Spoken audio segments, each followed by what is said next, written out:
From AccuWeather.com, this is AccuWeather Daily, a brief host-read article. It's weather news in a nutshell. If the mild autumn months caused any delay in pulling those winter jackets out of the closet, then there is no more need to put that off. AccuWeather meteorologists are saying that Arctic air will have staying power across the eastern U.S. as it surges southeastward in waves throughout the first week of December. AccuWeather lead long-range expert Paul Pastelok said that many areas across the northern tier will start the month of December with temperatures well below historical averages. December 1st marks the beginning of meteorological winter, and Pastelok noted that conditions may feel more like the middle of the season when factoring in a bone-chilling wind. Coming off the heels of a warm fall, will add some further shock value to the sustained cold pattern. AccuWeather senior meteorologist Alex Sosnowski said that freezing temperatures will plunge deep into the southeast and the frigid air will be wind-driven and penetrating in the Midwest and the Northeast. The core of the Arctic air will reside in the northern plains and upper Midwest into early week, with highs climbing no greater than the single digits, teens, and the 20s. Even for this part of the country where bursts of Arctic air can hit frequently, these levels are 10 to 20 degrees below historical averages for the end of November and the beginning of December. The waves of cold air will lose some of their sting, but not their shock value as they sweep into the Northeast into early December. High temperatures will generally be in the 30s and lower 40s across the Northeast from this weekend through the majority of next week, with gusty winds plunging AccuWeather real feel temperatures into the single digits, teens, and 20s at times. For many along the Interstate 95 corridor in the Northeast, this will be the coldest start to meteorological winter in years. In New York City, for example, the stretch from Sunday to next Thursday is likely to be the coldest start to December since 2019.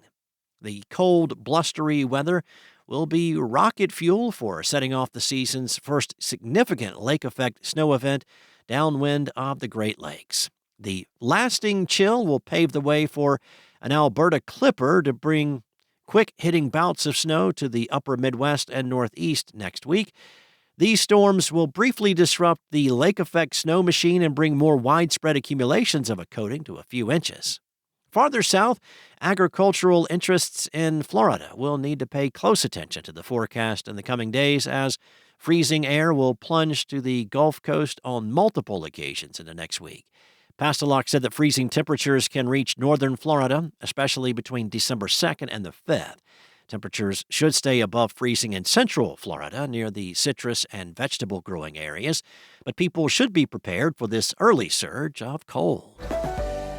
A little treasure and a glimpse into the past was discovered recently in Scotland. An engineer conducting an inspection at a 209-year-old Scottish lighthouse discovered a message in a bottle dating back 132 years. Ross Russell, a Northern Lighthouse Board mechanical engineer, removed some panels in a cupboard at Corswall Lighthouse, located at the northern tip of the Wrens of Galloway, and spotted a bottle hidden inside the wall.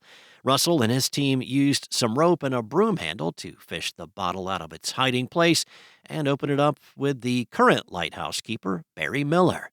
The team said the cork was stuck in place and had to be carefully removed using a drill. Inside was a note dated September 4th, 1892, bearing the names of 3 engineers who had installed a light at the top of the 100-foot lighthouse, as well as the names of 3 lighthouse keepers. Miller told BBC News Scotland that it was like meeting our colleagues from the past, like them being part of our team instead of just 4 of us being there. We were all there sharing what they had written because it was tangible, and you could see the style of their handwriting. And it was obvious that they'd hidden it in such a place that it would not be found for a long, long time. The note read, "This lantern was erected by James Wells, engineer, John Westwood, millwright, James Brody, engineer, David Scott, laborer, of the firm of James Milne and Son Engineers, Milton House Works, Edinburgh, during the months from May to September, and relighted on Thursday night, the 15th of September, 1892. The following being keepers at the station at this time: John Wilson, Principal; John B. Henderson, First Assistant; John Lockhart, Second Assistant.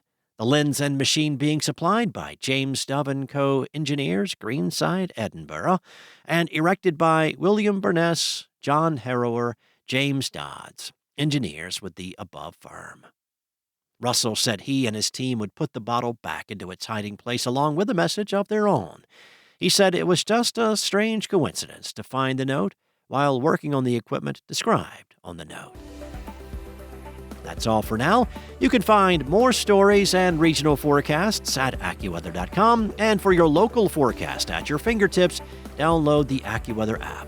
Enjoy the rest of your day, and I'll be back tomorrow with more from AccuWeather.